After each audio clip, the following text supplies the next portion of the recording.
Hello YouTube, it's Creative Duelist here, and I've been making decks creative since 2016. Welcome folks. Now I want to apologise, I haven't uploaded any content in a couple weeks.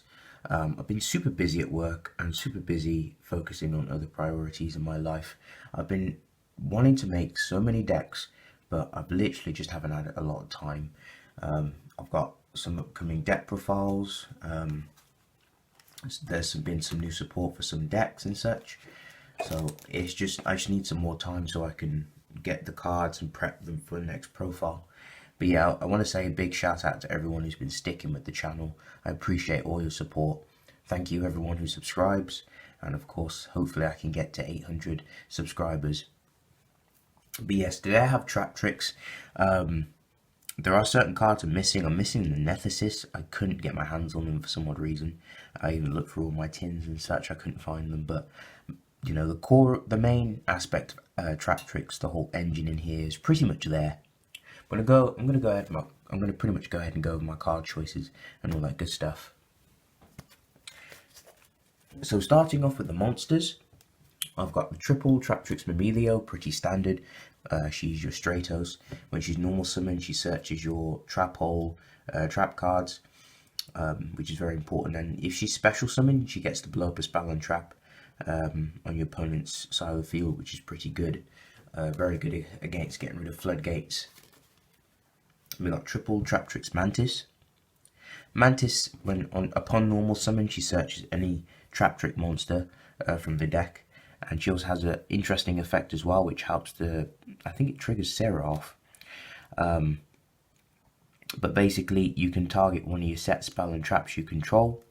It's a quick effect, which is pretty cool. You can bounce it back to your hand, then you can set one spell and trap for your hand, which is pretty nice. I don't have, I'm missing the Phantom Knight traps. I don't have them. You're more than welcome to play them in this build because it works well. There's a lot of combos you can do with it, but I just don't have them. It's not like mandatory, it's optional, so you don't have to play them. And I've got triple Traptrix Daenerys. So she's your Wolfbark. She spawns back a Traptrix monster from the graveyard upon normal summon, and if she's special summon, you basically get to reuse one of your whole trap cards that are in your graveyard, set it, but it gets banished during the end of the next turn. Which isn't too bad, I guess. Well, it's not too bad because then you can reuse like trap cards, you know, the trap hole stuff that you've already used. So say if you had like a bottomless in the grave, you can recycle it and use it again, which is pretty nice. And then for the last Traptrix monster, I've got the one Atrax. Atrax is so disgusting. I love Atrax. She basically allows you to activate. She allows you to activate normal whole trap cards from your hand. So if you want to, you can bunk her up to 2. This is really good. In fact, you can decide the third one. This is good against decks. So say if you go in locals and casuals, and people are always going to be siding Twin Twisters or main decking them.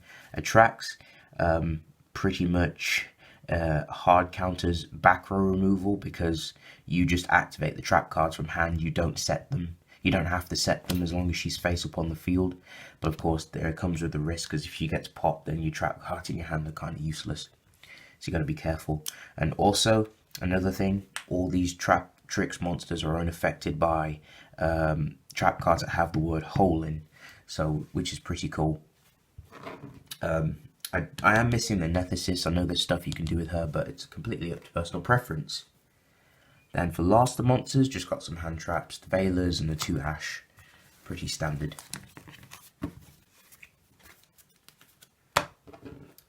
The only spell we play in this deck is 1 double and nothing, just for a little win condition. Because I don't have the Pot of Extravagances, they're too expensive. So onto the trap lineup, I got triple Compulse. Now, when I first was looking up for the updated build when we finally got the release of Traptrix Sierra, I was thinking to myself, why are people playing Compulse? Why are they playing all these corny cards? Like, is Compulse even still good? But then, obviously, once I've read into Sierra's effect more, it really, you know, it's very it's very important to play these normal trap cards because they combo well, especially off her effect. So triple compulse, then we got the Solemn family, pretty standard. Then we got the and I've got double torrential tribute. I love torrential tribute. Pretty much. Let me just double check something. Yeah, if you have Traptrix Sierra and you play torrential tribute, you still maintain a monster and your opponent loses everything, which is pretty good. And plus, it triggers Sierra's effect off as well. We've got double Call of the Haunted. I like playing Call of the Haunted to bring back the Emilio to abuse the effect to nuke. Sorry, to blow up a back row. Very important. Because again, it's good to get their secondary effects off when they're special summoned. And we've got double Storming. The choice of Mirror Forces are up to you. You can play even OG Mirror Force. It's completely up to you. I like Storming because Storming is it's like passive aggressive. Then we've got double Traptrix. I've only got 2, but you can play 3 of it. But Traptrix is really good in this deck. Really fucking good. So yeah, I advise to play 2 of it or 3. And we've got double Floodgate. Now we're getting into the trap hole proportion. Floodgate. You can cut Floodgate to 1 or just side it. It's up to you because obviously Floodgate does absolutely nothing against link monsters because they can't go face down or, you know, they can't go into defense position. So Floodgate trap hole can become a bit of a hindrance.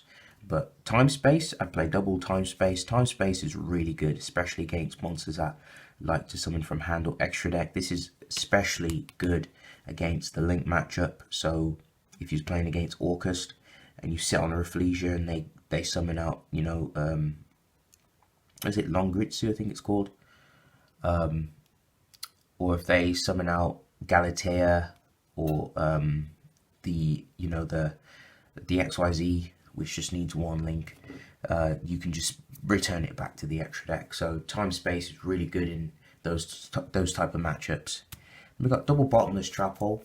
Bottomless will forever be in my heart, one of my favourite traps. I remember when Bottomless was at 1 many years ago. But yeah, Bottomless is just a really good spot removal, especially against monsters that you don't want to be dealing with. And we've got 1 Traptrix Trap Hole Nightmare. It's situational. That's why we only play 1 of it. I remember people used to max this at 3, and this card was quite expensive before. But basically, if a monster your opponent controls that special summon this turn activates its effect, you can negate it and destroy it. Again, it's kind of slow, but it's okay.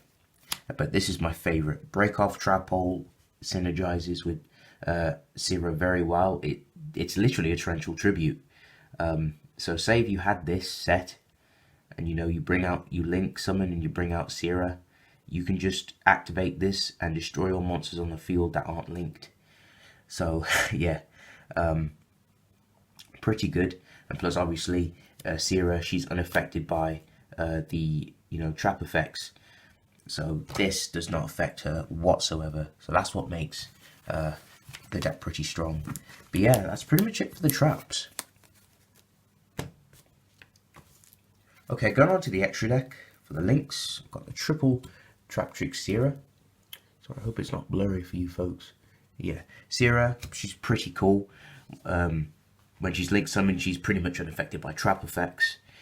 You can only use each of her effects. So the first one is if a normal trap card is activated, i.e. Torrential Tribute or Compulse, or if your opponent activates a normal trap card.